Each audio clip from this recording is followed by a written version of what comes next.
Leviathan. That's enough. Let's go to 2nd Ezra chapter 6. 2nd Ezra chapter 6, verse 52. But unto Leviathan thou gavest the 7th part, namely the moist, and hast kept him to be devoured of whom thou wilt and when. So Leviathan was given the 7th part, meaning it was given the waters, the seas, the oceans. And it says, and has kept him to be devoured of whom thou wilt and when. Leviathan's sole purpose is to devour and destroy. Job chapter 40, no, Psalm chapter 104, verse 24.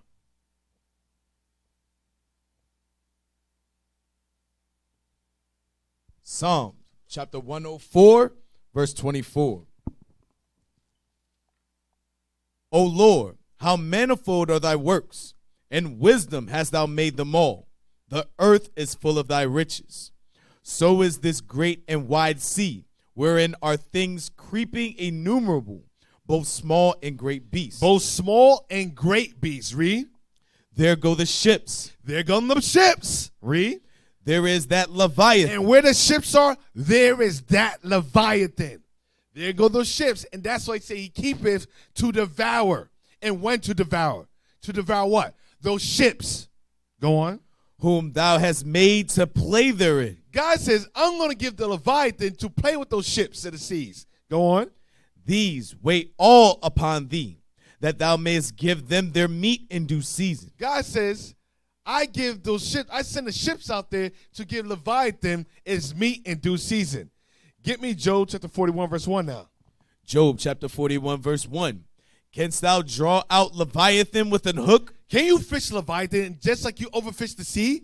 Can you fish my great beast, my sea monster? Read. Or his tongue with a cord which thou lettest down? Can you create or can you make a hook big enough to fish Leviathan out? Go on. Canst thou put an hook into his nose, or bore his jaw through with an horn? This God's saying this is one creation. This is one fish that you can't fish out. Go on. Will he make many supplications unto thee? Will he speak soft words unto thee? Will Leviathan, when he sees you speak soft words to you, when he says, oh, hello, Esau, would you like to fish me? Would you like some meat? Go on. Will he make a covenant with thee? This is one beast that God did not give dominion to man. God said, this beast alone? No, I'm not going to make a covenant with it. This beast is going to destroy ships. This beast is going to devour when I send those ships out there in the ocean. Read. Wilt thou take him for a servant forever? Wilt thou play with him as with a bird? Or wilt thou bind him for thy maidens? You know what? They said, you have the captain of the Titanic says, not even God can sink the ship. Now, an iceberg, so you're telling me an iceberg cut the Titanic in half? No. There goes that Leviathan. You spoke. I'm telling you, I can't prove it, but the captain spoke out of his mouth, said not even God can sink the ship. God said this, hold my wine. Leviathan, show them what we do. There goes that Leviathan, crack that ship up in half probably. That's what God's saying. God feeds ships with Leviathan. God feeds Leviathan with ships. You spoke against God, God sent his pen against you. That's what I think. Go on. Shall the companions make a banquet of him? Shall they part him among the merchants? Canst thou fill his skin with barbed irons, or his head with fish spears? Lay thine hand upon him. Remember the battle. Do no more. Behold, the hope of him is in vain. Shall not one be cast down even at the sight of him? None is so fierce that dare stir him up. Who then is able to stand before me? Who hath prevented me that I should repay him? Whatsoever is under the whole heaven is mine. I will not conceal his parts, nor his power, nor his comely proportion. Who can discover the face of his garment? Or who can come to him with his double bridle? Who can open the doors of his face? His teeth are terrible round about. Go on. His scales are his pride, shut up together as with a closed seal. His scales are his pride, shut up together. You can't even pierce his skin. Go on. One is so near to another that no air can come between them. They are joined one to another. They stick together that they cannot be sundered. By his nestings a light doth shine, and his eyes are like the eyelids out the morning. By his nestings a light doth. Look up nestings.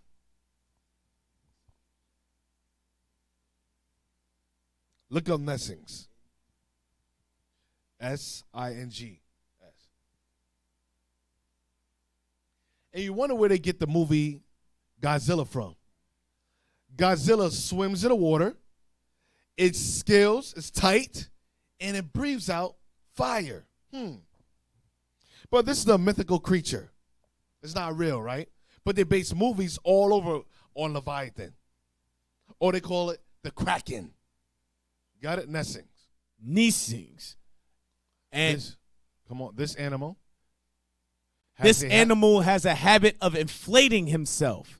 And after this, he discharges through his nostrils the moist, heated vapor. The moist, heated vapor. He heats the water with his vapors. Go on. Which sparkles in the sunlight. The act is neither a sneeze nor a snort, but the latter word is sufficiently descriptive.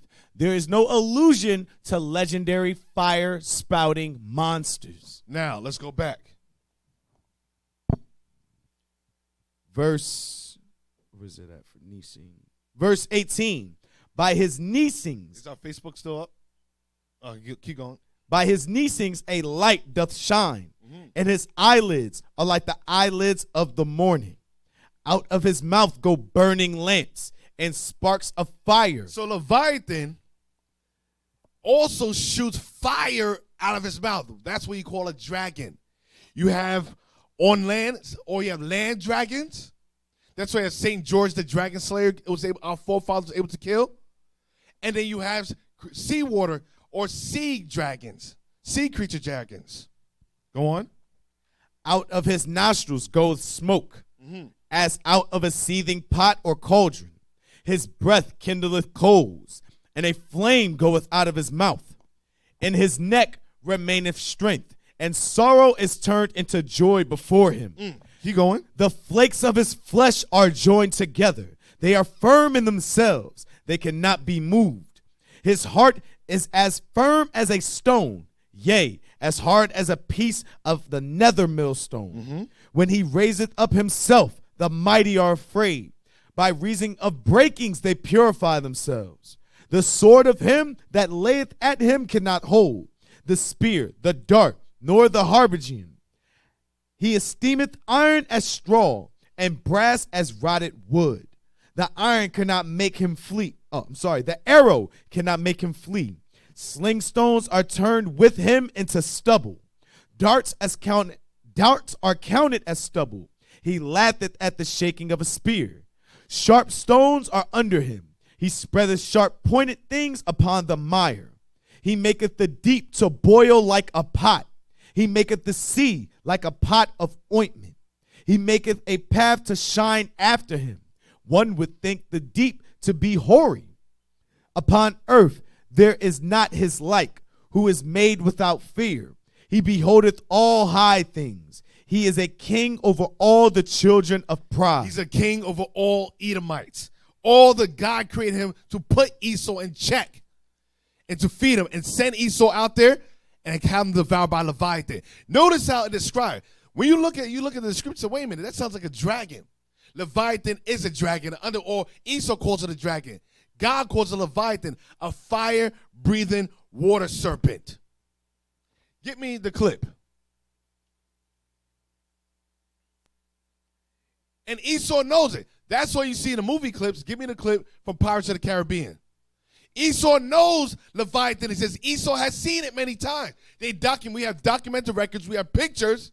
And that's why they have it in movies. You call it the Kraken. God calls it Leviathan. I bet you saw this movie, Pirates of the Caribbean. You didn't even catch this. You got it? Play.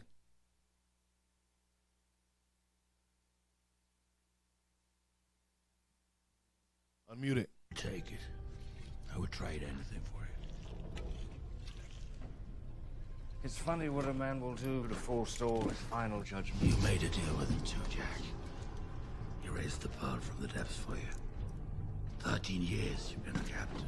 Technically. Jack, you won't be able to talk yourself out of this. The terms would apply to me, apply to you as well. One soul, bound to crew 100 years upon a ship. Yes, but the Flying Dutchman already has a captain, so there's Well, really... then it's a locker for you.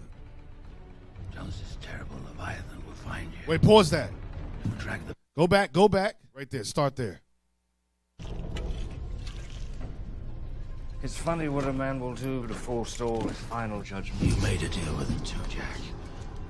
He raised the pearl from the depths for you. 13 years you've been a captain. Technically. Jack, you won't be able to talk yourself out of this. The terms would apply to me, apply to you as well. One soul, bound to crew 100 years upon a ship. Yes, but the Flying Dutchman already has a captain, so there's really... Well, then it's a locker for you. Jones's terrible Leviathan will find Stop, you. pause. Jones's terrible Leviathan will find you. What is Leviathan going to do? Play. It will drag the pearl back to the depths and you along with it. Pause. And drag the pearl, which is a ship, back to the depths and you along with it. Now let's go to the scene. Find me the clip with Leviathan or the Kraken to say.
Leviathan, there goes the ships.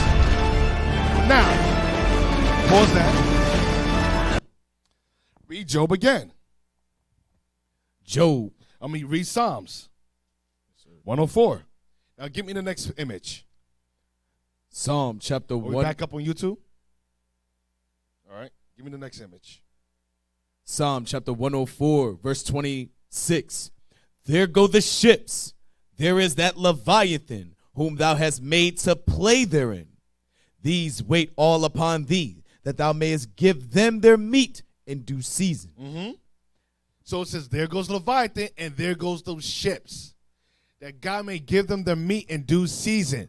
Now, like I said, we'll have the video edited. It's going to be a lot of editing going on. All right, now, you see this is a map that was created in the early 1400s, I believe. Now, if you notice the location, I want you to go. I want you to zoom in. Zoom all the way in. Oh, what's that? Go down. What is that? That's a ship. What is that? There goes Leviathan. This is an ancient map.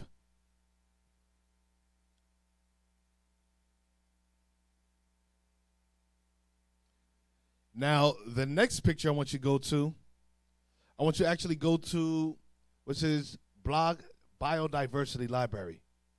Will of Tail, the Leviathan. A whale of a tail, the Leviathan. Didn't this guy say he created great whales? A whale of a tail, the Leviathan. Go down. And what do they call it? What does Esau call it? The devil whale. They call it the devil whale. Go on. In the 6th century A.D., St. Brendan, an Irish cleric, and 18 other monks sailed out from Ireland to cross the ocean. Amidst their journey, they came upon a black, treeless island and decided to make camp for the night. Several monks set up a cooking station and lit a fire. And then the island began to move. Terrified, the monks fled back to their boat, leaving the food and fire behind. St. Brandon urged them not to be afraid. It was simply the great fish, Jasconius, which laboreth night and day to put his tail in his mouth. But for greatness he may not. Go down. All right, go down, go down, go down, go down. All right, right there. Gessner describes Jasconius by another name, the troll whale or devil whale, which lies asleep in the water and is often mistaken for an island by hapless sailors. Gessner was likely inspired by Magnus, who claims that the whale's skin is like sand, lending to its confusion with the beach. When the whale is disturbed by the sailors' dinner fires, it sinks, causing such a whirlpool that the ships themselves are often sunk. Now go down.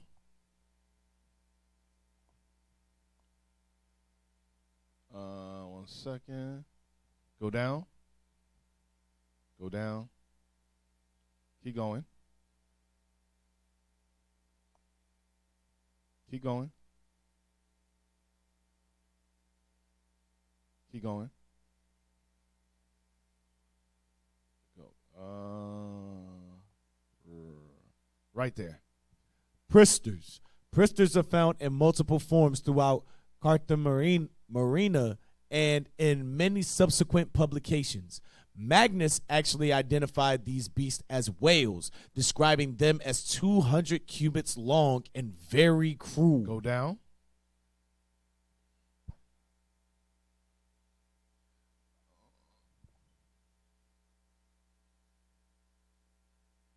Read that.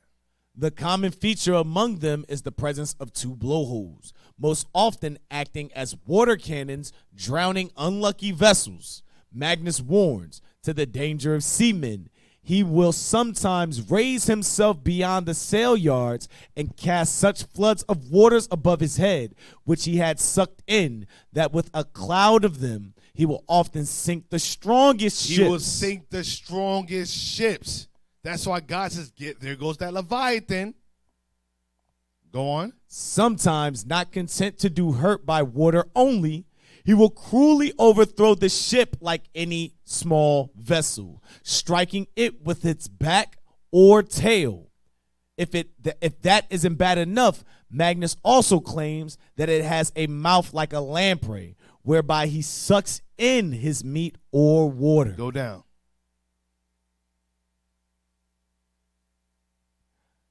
How can such a beast be defeated? Did not God go through that with Job? Can you pierce him? Can you put a hook in his tongue, his nose? How can you destroy or defeat Leviathan? Go on. Not by cannon fire. Magnus warns that the beast's layer of fat is too thick for such absurdities.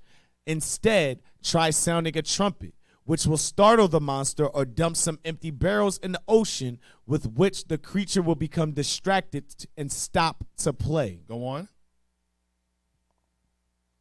So these are historical accounts. Now go back. The Prister monster. The Prister monsters, actually identified as whales in historic publications, that's why God said he created great whales.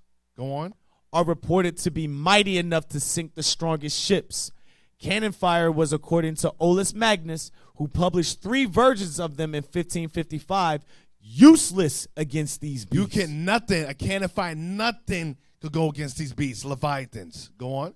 Instead, sailors should sound trumpets and throw barrels into the water to distract these monsters. Now go down.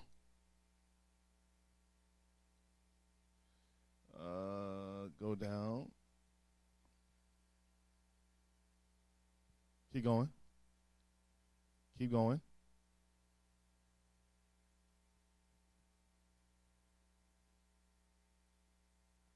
All right, now I want you to get the other image.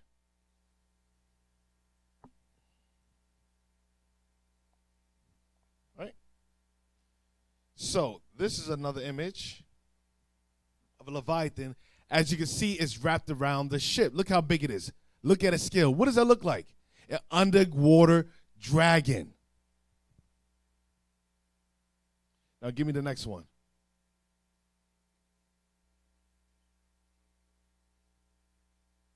Right there. And what is it doing? All images point to it devouring the ships. Now read that again, Psalms 104. There go the ships. There is that Leviathan whom thou hast made to play therein. There goes the ships. There goes that Leviathan which God made to play therein. Read. These wait all upon thee, that thou mayest give them their meat in due season. That thou givest them, they gather. Thou openest thine hand, they are filled with good. Now, let's go to the last article. The extinction of the great sea serpent. So, different, like I said, in different periods of time, you have different sailors, captains, and call Leviathan different titles. Some people call it the great sea serpent. Some people call it the devil whale, Magnus, Jacondus. So there's different names that different cultures gave Leviathan. Now go down to it says the extinction of the great sea serpent. The articles. Go up. Come on.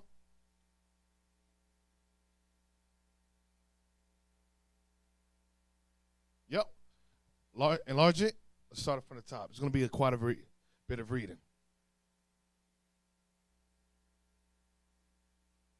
The extinction of the great sea serpent. But little has escaped signing with the mark of change in this 19th century, the age of transition. Scientific development has invested most things with a modern air of improvement and utility that contrasts violently with the sturdiness and slow-pacedness so characteristic of the age of our grandfathers. Then people had leisure to be sentimental. Now the stern demands of the business of life. Go down. Let me see. Go down. Okay, right there. But there's one belief. But there is one belief deep-rooted in the nautical mind and equally accepted by landsmen that probably will never be effectively eradicated. The sea serpent always has been and always will be a denizen of the ocean. Why should not the mighty sea produce a creation worthy of itself?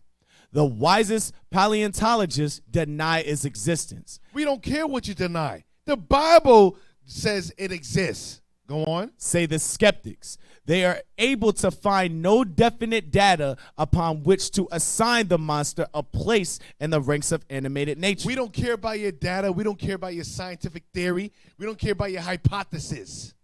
We care about what the Bible says.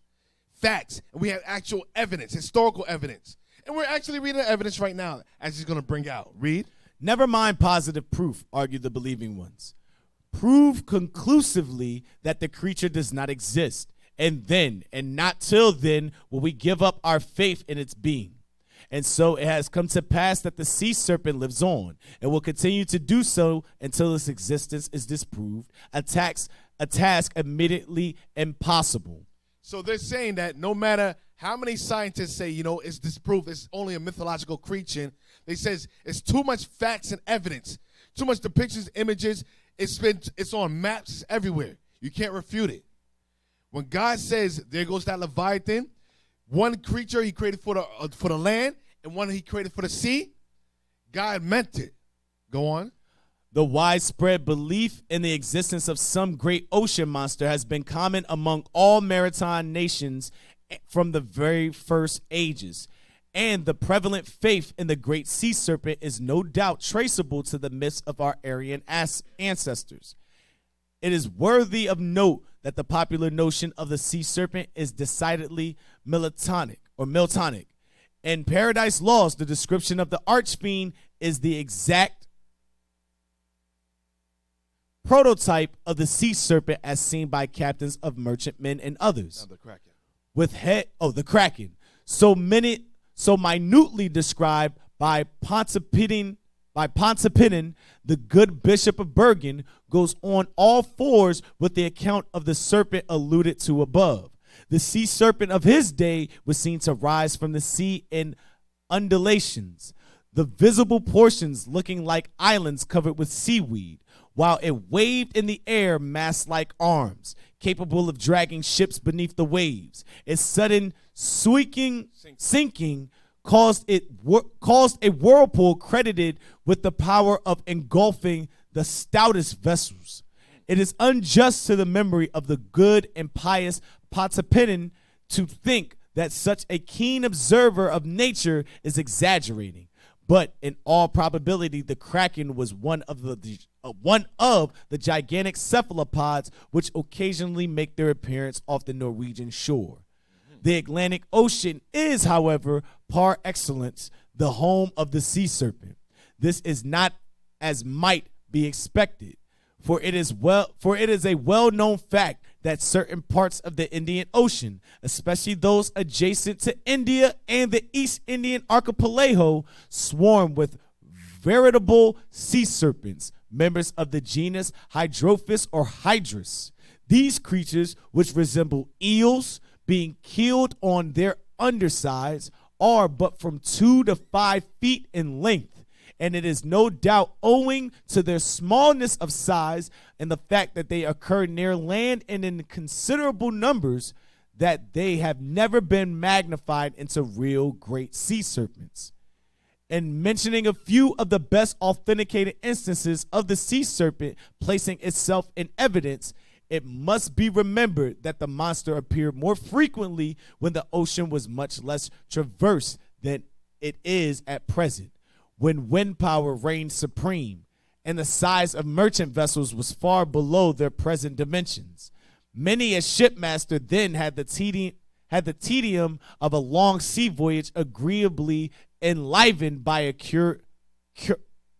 cursory view of the great Leviathan, whose existence his sympathies and training forbid him to doubt. The Atlantic seaboard of the United States world seemed to be the favorite of the sea serpent, for in June... Wait, the Atlantic seaboard of the United States was seen to be the favorite haunt of the sea serpent. Why the United States? Why the United States? That's where Esau's headquarters is. That's where all the evil was done in the United States. So God says, I'm going to send Leviathan over there. Go on. The Atlantic seaboard of the United States would seem to be the favorite haunt of the sea serpent. For in June 1815 and in August 1817, he is said to have been frequently seen deporting himself off Gloucester, some 30 miles from Boston. This specimen appears to have been of the Pontoppidan type, for he looked like a number. The number, you go up a little bit more. The number of buoys placed in a line. His length was variously estimated from 90 feet to 250 yards. 90 feet to 200. You know how big 90 feet is? 90 feet to 250 yards. That's 2 football fields, 2.5 football fields. That's how big Leviathan is. They said boys placed a line. His length was variously estimated from 90 feet to 250 yards. Imagine a sea creature 2.5 football fields in length. That's how big Leviathan is. Go on. A rather marked difference between the two limits. Once again, in 1819, he was seen off Nahant, also in close proximity to Boston. Once again, it says the vast majority of the sightings have been in the United States because that's where Esau was given power over the fourth part. That's where the beast resides. So God says, you know what? There goes Leviathan. Send him over there. Send him to the headquarters. Go on. This time making curves perpendicular to the plane of the water. He paid yet another visit to this locality, being seen in almost the same spot in the summer of 1833. The latitude of Boston is 42 degrees north, yet this does not mark the northern limit of the sea serpent's peregrinations. In June 1834, he was encountered by the ship Robertson of Greenock in 47 degrees north, 57 degrees west. On this occasion, he moved through the water at a speed of 9 miles an hour, keeping up with the vessel and exposing his head and shoulders, which were covered with the thick fluted skin of a green color. In 1835, the Great Serpent was encountered twice, each time by vessels voyaging between Boston and New Orleans. He is next seen by Captain Blyle of the bark Hendris, this time south of the line in 27 degrees south, 15 degrees east. They sailed in company for 9 days when it dropped astern and finally disappeared below the horizon. There is something very peculiar in the behavior of this specimen, for he allowed upward of 100 bullets to penetrate his skin and tinge the sea with blood, without it occurring to him that he could escape from his foes either by submerging himself in the water or putting a greater distance between himself and his tormentors. For 9 days he withstood this anonymous annoyance and then was left behind by the vessel increasing its pace. Perhaps the most important case on record of the appearance of a sea serpent is that reported by the officers and crew of Her Majesty's frigate Daedalus in 1848. The vessel was 24 degrees 44 south and 9 degrees 20 east in the South Atlantic Ocean, not far from the coast of Africa, when, according to the account forwarded by the captain to the admiral, a huge monster was encountered swimming rapidly. An enormous serpent with head and shoulders kept about 4 feet constantly above the surface of the sea. The diameter of the serpent was about 15 or 16 inches behind the head, which was without any doubt that of a snake. And it was never during the 20 minutes that it continued under the view of our glasses once below the surface of the water. Its color was a dark brown with yellowish white about the throat. It had no fins. All right, I think we're going to stop there. So in this book is different accounts during the 1800s, early 1900s of, they call it the great sea serpent. God calls it Leviathan. And notice how Leviathan is primarily seen off the seacoast of the United States, Boston, New Orleans, all the areas where the great slave trade occurred, with an enslavement of the Israelites. So, Lord's will, you was able to get something out of this class. All praise to the Most High. And unfortunately, like I said, there's a lot of interruption. So we're going to have to do an edit to the class so that you can see the videos that I want to play earlier. All right, Israel? So next week, we're going to go over Darwinism and evolutionary theory. All right? Shalom. Most High in Christ bless.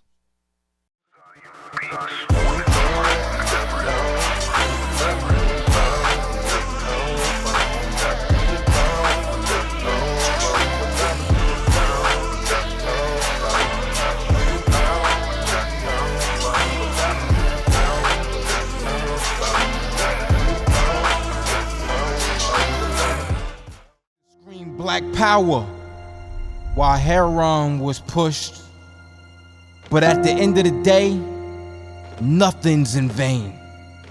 IUIC has been given a vision. The tents of Judah has risen. Many has attempted the mission, minor murmuring, omitting and missing the mark. Just reading that he had the flame of fire in his eyes gave us the spark. We on Paul's mission. We out on the road, purple and gold, from Mexico, Cuba, Haiti, Ghana, Sierra Leone. 144,000 boots banging, concrete crackling. These are our men repented at heart. The scriptures is proof. IUIC, we deliver the truth.